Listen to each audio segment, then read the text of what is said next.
Movie की शुरुआत में हम एक राजा को देखते हैं जिसकी आंखों पर पट्टी बंधी हुई थी और वह अपनी दासी के साथ एक गेम खेल रहा था। तभी अचानक से उसे किसी की आहट महसूस होती है और वह उस आवाज की तरफ चला जाता है। फिर जब वो राजा अपनी आंखों की पट्टी निकलता है तो उसके सामने एक लड़की बैठी हुई थी जो कि कोई साधारण लड़की नहीं थी बल्कि एक काला ड्रैगन थी। वह एक बुरी ड्रैगन थी। तभी वहां पर एक बक्सी नाम की सफेद ड्रैगन आ जाती है। वह राजे के महल के सभी पहरेदारों को मार डालती है। काली ड्रैगन सफेद ड्रैगन की बहन थी और वह अपनी बहन से कहती है कि तुम्हें मेरे साथ वापस चलना होगा क्योंकि तुम नहीं जानती कि हम ड्रैगन्स का इंसानों की दुनिया में आना माना है। लेकिन उसकी बहन यह सब कुछ सुन लेती है और फिर भी उसके साथ जाने से मना कर देती है। फिर बक्सी उसे अपने साथ ले जाने के लिए उसी पर हमला कर देती है, लेकिन काली ड्रैगन सफेद ड्रैगन के हमले को रोक लेती है। फिर वह दोनों अपने ड्रैगन्स वाले रूप में आ जाती है और एक दूसरे से लड़ने लगते हैं। फिर जब महल का राजा उन दोनों को उनके असली रूप में देखा है तो वह बेहोश हो जाता है। लेकिन आसमान में दोनों ड्रैगन्स एक दूसरे से बहुत बुरी तरह लड़ रहे थे। फिर काली ड्रैगन सफेद ड्रैगन पर बहुत बड़ा हमला करती है जिससे वह बेहोश होकर नीचे गिर जाती है। फिर दूसरे सीन में हम एक होंगजी नाम के लड़के को देखते हैं जो कि एक मंदिर की देखभाल करता था और जब वह मंदिर में पहुंचता है तो वह देखा है कि मंदिर की छत टूटी हुई थी और जमीन में भी एक ग्रह था, जिसे देखकर होंगजी बहुत डर जाता है और फिर वह अपने भगवान की पूजा करने लगता है। तभी उसे कमल के पौधों के टब में हलचल महसूस होती है। फिर वह उसे चेक करने के लिए जाता है। तभी अचानक पानी से बक्सी बाहर आ जाती है। जब वह उड़कर बाहर आती है तो उसे देखकर होंगजी समझ जाता है कि इस लड़की में कुछ गड़बड़ है। फिर उसे डरकर होंगजी भागने लगता है। तभी बक्सी अपनी शक्तियों का इस्तेमाल करती है और उसे पकड़ लेती है। फिर वह होंगजी को उल्टा लटका देता है और उस सवाल पूछता है। फिर होंगजी उसे बताता है कि मैं तो इस मंदिर की देखभाल करता हूँ और मैं पहाड़ों से जड़ी बूटी लेकर आया था। उन दोनों की यह बातें वहां पर बैठा हुआ एक कौआ भी सुन रहा था, जो उनकी सारी बातें आकर अपने मालिक को बताता है। यह आदमी भी कोई साधारण आदमी नहीं था, वह भी एक राक्षस था और वो काली ड्रैगन का साथी था। फिर वह काली ड्रैगन को बताता है कि आपकी बहन सफेद ड्रैगन अभी भी जिंदा है। तभी वहां पर महल के राज का बेटा आ जाता है। राजे का बेटा काली ड्रैगन से प्यार करता था। फिर वह काली ड्रैगन से कहता है कि एक बार मेरे पिताजी को मर जाए फिर हम दोनों मिलकर इस महल पर राज करेंगे। दूसरी तरफ बक्सी होंगजी को अपने साथ लेकर कहीं पर जा रही थी। फिर होंगजी बक्सी से पूछता है कि तुम कौन हो और तुम मुझे कहाँ पर लेकर जा रही हो, क्या तुम मुझे खाना चाहती हो। फिर बक्सी होंगजी को बताती है कि मैं ड्रैगन लैंड की दूसरी राजकुमारी हूँ और मैं एक सफेद ड्रैगन हूँ और मुझे एक ऐसी जगह पर जाना है जो बहुत दूर है, इसीलिए तुम्हें मेरे साथ चलना होगा। फिर वह होंगजी को अपने साथ लेकर एक नाव में चली जाती है। फिर रास्ते में बक्सी होंगजी से मजाक में पूछती है कि तुम मुझे यह बताओ कि तुम्हारे शरीर का कौन सा हिस्सा खाने में स्वादिष्ट होता। बक्सी की यह बात सुनकर होंगजी बहुत डर जाता है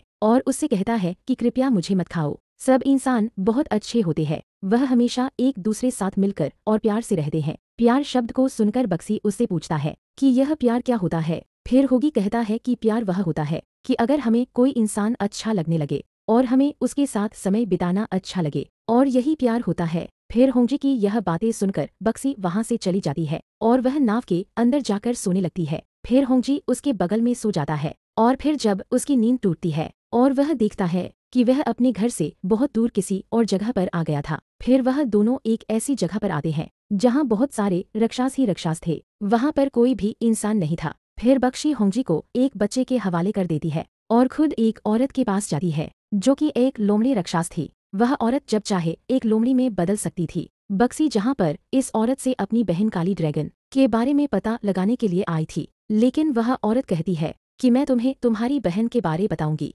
लेकिन इसके लिए तुम्हें मुझे कोई इनाम देना होगा और तब मैं तुम्हें तुम्हारी बहन के बारे में बता दूंगी कि अब वह इस समय कहाँ पर है। फिर बक्सी लोमड़ी औरत पर हमला कर देती है। फिर वह डर कर उसे पूरा सच बता देती है कि तुम्हारी बहन राजे के महल में है। पूरी सच्चाई बताने के बाद वह लोमड़ी औरत भी बक्सी पर हमला कर देती है, जिससे बक्सी कमरे के बाहर जाकर गिर जाती है। फिर वह अपने एक सैनिक को उसे मार डालने का आदेश देती है। दूसरी तरफ होंगजी कुछ लड़कियों के साथ था और तभी उसे पता चलता है कि यह लड़कियां कोई साधारण लड़कियां नहीं है, बल्कि वह सभी इच्छाधारी नागिन थी। वह उन लड़कियों को उनके असली रूप में देखकर वहां से भागने लगता है, लेकिन जब वहां के दूसरे राक्षसों की नजर होंगजी पर पड़ती है तो उनको पता लग जाता है कि यह एक इंसान है। फिर वह सभी राक्षस उसे पर हमला करने की कोशिश करते हैं। तभी वहां पर बक्सी आ जाती है और वह अपनी शक्तियों का इस्तेमाल करके वहाँ पर मौजूद सभी राक्षसों को मार देती है। लेकिन बक्सी अपनी ज्यादा शक्तियों का इस्तेमाल कर चुकी थी, इसीलिए वह बेहोश होकर गिर जाती है।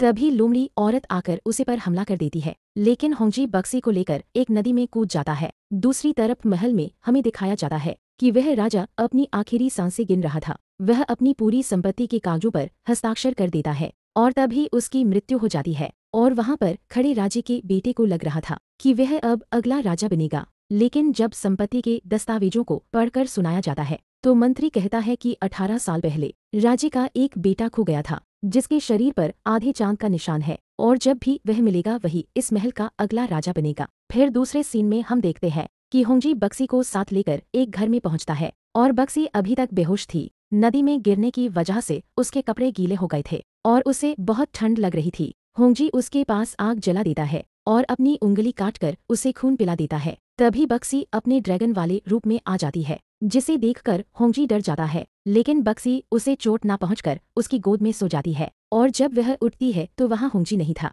फिर वह होंगजी को खोजने के लिए बाहर आती है और वह देखी है कि 2 आदमी सभी को दूध बांट रहे थे। फिर होंगजी बक्सी को पीने के लिए दूध देता है, लेकिन उसे दूध का टेस्ट अच्छा नहीं लग रहा था क्योंकि उसने कभी भी दूध नहीं पिया था और वह दूध वाले कटोरा को फेंक देती है। लेकिन गिरे हुए कटोरा को 2 बच्चे आकर उठा लेते हैं और उसे दूध पीने लगते हैं। फिर वहाँ का एक आदमी बक्सी से कहता है कि क्या होंगजी को अपने साथ लेकर जा सकता हूँ। फिर वहाँ पर महल के कुछ पहरेदार आ जाते हैं। वह सब लोगों को इकट्ठा कर लेते हैं और फिर वो उन लोगों से कहते हैं कि जिसके शरीर पर आधे चांद का निशान है वह आदमी हमारे सामने आ जाए, नहीं तो हम सभी को मार डालेंगे। लेकिन कोई भी आदमी सामने नहीं आता। फिर वह पहरेदार वहाँ के सभी लोगों को मारने लगते हैं, लेकिन जब होंगजी उन्हें रोकने की कोशिश करता है तो वह पहरेदार होंगजी को भी मारने लगते हैं। लेकिन तभी बक्सी उन पहरेदारों पर हमला कर देती है। वह अपनी शक्तियों से महल के पहरेदारों के हाथों को बर्फ में जमा देता है, जिससे सभी पहरेदार डर जाते हैं। महल के पहरेदार समझ जाते हैं कि यह लड़की कोई साधारण लड़की नहीं है, इसीलिए वह सब अपनी जान बचाकर वहाँ से भाग जाते हैं। पहरेदारों के जाने के बाद गाँव के सभी लोग इकट्ठा हो जाते हैं। फिर एक बूढ़ा आदमी बक्सी से पूछता है कि क्या तुम एक राक्षस हो, क्या तुम इंसानों को खाती हो। उसे बूढ़े आदमी की यह बातें सुनकर बक्सी को बहुत बुरा लग रहा था। फिर वह वहाँ से बिना कुछ बोले चली जाती है। फिर वह इस घर में आ जाती है जहाँ पर होंगजी उसे लेकर आया था। वह वहाँ पर बैठकर सोचती है कि इंसान कैसे भूखे रहते हैं, पर फिर भी वह एक दूसरे को नहीं मारते। और साथ ही उसे होंगजी की कही हुई बातें याद आने लगती है, क्योंकि होंगजी ने उसे प्यार के बारे में बताया था। फिर वहाँ पर होंगजी आ जाता है जो उसको बताता है कि आज रात नया साल शुरू होने वाला है और गांव के सभी लोग मिलकर पार्टी करने वाले हैं। आओ हम दोनों साथ में पार्टी में चलते हैं। लेकिन बक्सी उसे रहती है कि सब लोगों को मेरी सच्चाई पता चल गई है और अब मैं इंसानों के बीच नहीं जा सकती। लेकिन होंगजी उसे कहता है कि तुम फिक्र मत करो, मैंने सारी योजना बना ली है। फिर होंगजी उसे एक बहुत सुंदर पोशाक देता है और उससे कहता है कि तुम इसे पहन लो ताकि कोई उसे पहचान ना सके। और दूसरी तरफ लोमड़ी औरत और वह उस कहती है कि आपकी बहन मुझे से जिंदा बचकर चली गई, मैं उसे नहीं मार पाई। जब वह कई ड्रैगन यह सुनती है कि उसकी बहन जिंदा है तो उसे बहुत गुस्सा आता है। वह गुस्से में उस लोमड़ी औरत को मारने ही वाली थी, लेकिन तभी वह लोमड़ी औरत रहती है कि मुझे उसे आधे चांद वाले आदमी के बारे में पता है। उसकी यह बात सुनकर राजे का बेटा उसे पूछता है कि वह आदमी कहाँ पर है, लेकिन वह उसे बताने से मना कर देती है और वह कहती है कि पहले तुम्हें कुछ पैसे मुझे देने होंगे और फिर मैं तुम्हें उस इंसान के बारे में बताऊंगी। फिर राजे का बेटा लोमड़ी औरत को सोने के कुछ टुकड़े देता है। फिर वह उसे बताती है कि बक्सी के साथ एक लड़का मेरे पास आया था जिसके शरीर पर आधे चांद का निशान था। सारा सच जानने के बाद राजा का बेटा लोमड़ी औरत को मार देता है। फिर काली ड्रैगन अपने पहरेदारों को आदेश देती है कि वह होंगजी को उसके पास पकड़ कर लाए और वह उनको यह भी कहती है कि अगर मेरी बहन तुम्हें रोकने की कोशिश करे तो उसे भी मार देना। फिर दूसरे सीन में हम देखते हैं कि होंगजी और बक्सी नए साल की पार्टी में मस्ती कर रहे थे, लेकिन वहाँ काफी भीड़ थी, इसीलिए बक्सी भीड़ में खो जाती है, जिस वजह से होंगजी चिंतित हो गया था। तभी पीछे से अचानक बक्सी आकर उससे पूछती है कि क्या वह उसके बारे में चिंतित था। तब तक 12 बज चुके थे। तभी आसमान में आतिशबाजी देखकर बक्सी को बहुत अच्छा लगता है। फिर बक्सी होंगजी को अपने साथ आसमान में ले गई। फिर होंगजी उसे कहता है कि ऊपर आसमान से यह शहर कितना खूबसूरत दिखता है। फिर वह दोनों एक ऊंचे घर की छत पर बैठ जाते हैं। फिर वह दोनों बातें करते हैं और होंगजी बक्सी से पूछता है कि क्या हम इंसान और राक्षस एक साथ शांति से नहीं रह सकते। फिर बक्सी कहती है कि क्या तुम्हें मुझे डर नहीं लगता कि मैं तुम्हें खा जाऊंगी। फिर होंजी अपना हाथ उसके आगे रखता है और कहता है यह लो खाओ। फिर बक्सी उसका हाथ हटाते हुए कहती है कि मुझे तुम कुछ अपने बारे में बताओ। होंजी उससे कहता है कि मेरे गुरु ने मुझे बताया था कि मैं उन्हें मंदिर के दरवाजे पर मिला था और फिर मैं वहीं पर रहने लगा,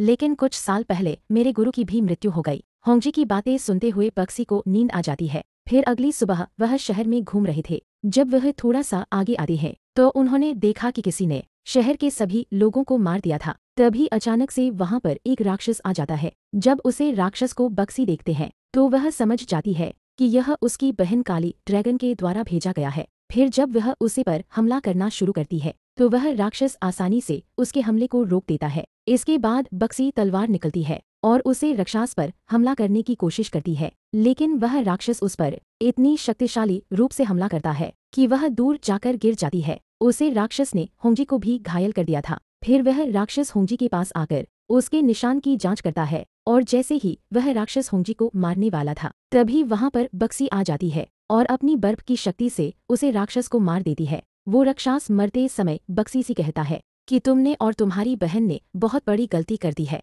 इंसान और राक्षस कभी भी एक नहीं हो सकते। वह राक्षस बक्सी को यह भी बताता है कि यह लड़का जहाँ का राजा बनने वाला है। इतना बात कर राक्षस वहीं पर मर जाता है। तभी होंजी वहां पर एक मार रहे आदमी के पास जाता है। वह आदमी होंगेजी को देखकर कहता है कि तुम अपनी जान बचाकर तुरंत मंदिर में चले जाओ। इतना कहते हुए वो आदमी वहीं पर मर जाता है। तभी वहां पर बक्सी आती है जो होंगेजी से कहती है कि चलो हम राज एक के बेटे को मारते हैं, उसने ही हम पर हमला करवाया है। बक्सी की यह बात सुनकर होंजी कहता है कि मुझे किसी को भी नहीं मारना, तुम जैसे राक्षस से कीमती इंसानों की जान होती है। यह सुनकर बक्सी होंजी से कहती है कि तुम ऐसा क्यों बोल रहे हो, जिस पर होंजी कहता है कि मैं लोगों को मारता हुआ नहीं देख सकता और अब तुम जाओ अपनी बहन को खुश ही ढूंढो। यह सुनकर बक्सी होंजी से कहती है कि तुम ऐसा कैसे कह सकते हो। फिर होंजी कहता है कि तुम ऐसे करो मुझे मार ही डालो। यह सुनकर बक्सी उसे कुछ नहीं कहती और वहां से चली जाती है। फिर हम रात के समय बक्सी को देखते हैं जो चलते चलते एक शहर में पहुंच गई थी।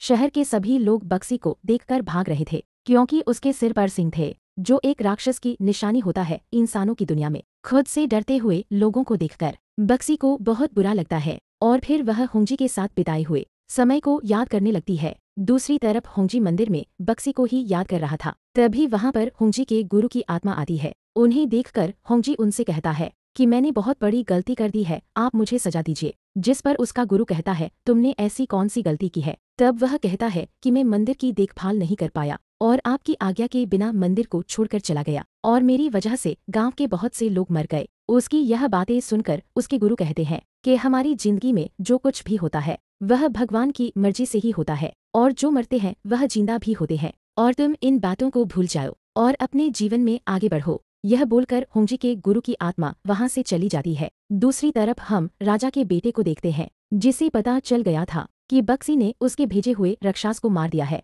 इस बात को जानकर वह बहुत गुस्से में आ जाता है। उसे गुस्से में देखकर काली ड्रैगन उसके पास जाती है उसे शांत करने के लिए, लेकिन वह उसे धक्का देकर दूर कर देता है। तभी महल में बक्सी आ जाती है और महल के पहरेदारों को करने लगती है। तभी वहां पर राजा का बेटा भी आ जाता है। बक्सी उसे देखकर उसके गले को पकड़ लेती है उसे मारने के लिए और उससे पूछता है कि बताओ मेरी बहन कहाँ पर है। तभी वहां पर काली ड्रैगन आ जाती है और बक्सी पर हमला कर देती है। उसके हमले से बक्सी राजा के बेटे से दूर चली जाती है। फिर बक्सी अपनी बहन से कहती है कि तुम मेरे साथ चलो, इंसान और राक्षस अपनी अपनी दुनिया में ही ठीक है। यह सुनकर काली ड्रैगन उससे कहती है कि मैं तुम्हारे साथ नहीं चलूंगी, मैं इंसानों की दुनिया में रहना चाहती हूँ। फिर तभी राजा का बेटा कहता है कि अब तो तुम्हारी बहन भी आ गई, अब मैं इसके जरिए होंजी को भी मार डालूंगा। फिर राजा का बेटा काली ड्रैगन से कहता है कि अगर तुम अपनी बहन को मार डालोगी तो हम दोनों को कोई अलग नहीं कर सकता। यह सुनकर काली ड्रैगन बक्सी से लड़ने लगती है। लड़ते समय वह दोनों अपने असली रूप में आ जाती है। उनकी लड़ाई से पूरे राज्य में आग लग जाती है। आग से डरकर सभी लोग इधर उधर भाग रहे थे। तभी हम होंजी को देखते हैं जो महल में पहुंच जाता है। दूसरी तरफ काली ड्रैगन बक्सी हमला करके उसे नीचे गिरा देती है जिस बक्सी बुरी तरह घायल हो जाती है। फिर वहां पर होंजी को देखकर काली ड्रैगन उसे पर भी हमला कर देती है और वह घायल हो जाता है और बक्सी यह सब कुछ देख रही थी, लेकिन वह होंजी के लिए कुछ भी नहीं कर पाती। फिर काली ड्रैगन फिर से होंजी पर हमला करने लगती है।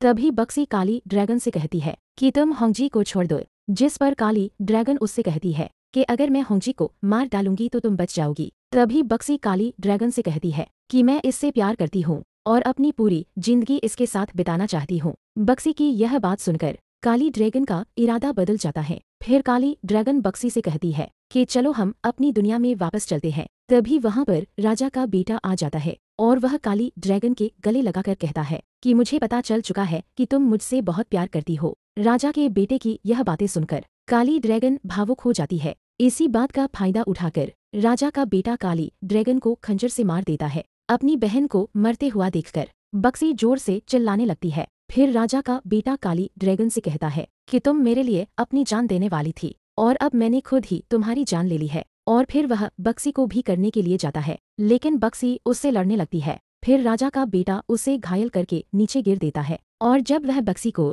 तलवार से मारने के लिए आगे बढ़ता है तो बक्सी के सामने होंजी आकर खड़ा हो जाता है और उसे तलवार लग जाती है। जब होंजी की ऐसी हालत बक्सी देखते हैं तो वह परेशान हो जाती है। फिर राजा का बेटा फिर से बक्सी को करने के लिए आगे बढ़ता है। तभी बक्सी उसकी तलवार को पकड़कर उसके पूरे शरीर को बर्फ में जमा कर मार डालती है और फिर बक्सी भी बेहोश होकर नीचे गिर जाती है। फिर थोड़ी देर के बाद जब बक्सी को होश आता है फिर वह जल्दी से होंजी के पास आती है। फिर वह होंजी को उठाकर वहां से लेकर जाने लगती है, लेकिन बक्सी उसे नहीं उठा पाती क्योंकि वह बहुत घायल थी। फिर होंजी उससे कहता है कि मैं तुमसे बहुत प्यार करता हूँ और अब मैं जान चुका हूँ कि अच्छे और बुरे ड्रैगन भी होते हैं और इंसान अच्छे ड्रैगन के साथ रह सकते हैं, लेकिन इस जन्म में हम दोनों साथ नहीं रह सकते। लेकिन अगले जन्म में मैं तुमसे जरूर शादी करूंगा। और फिर वह वहीं पर मर जाता है। फिर हमें बहुत सालों के बाद का सीन दिखाया जाता है। यह पर बक्सी अपने प्यार की कहानी बच्चों को सुना रही थी। तभी एक बच्चा दूसरे बच्चे से कहता है कि यह इतने सालों से हमें एक ही कहानी सुना रही है।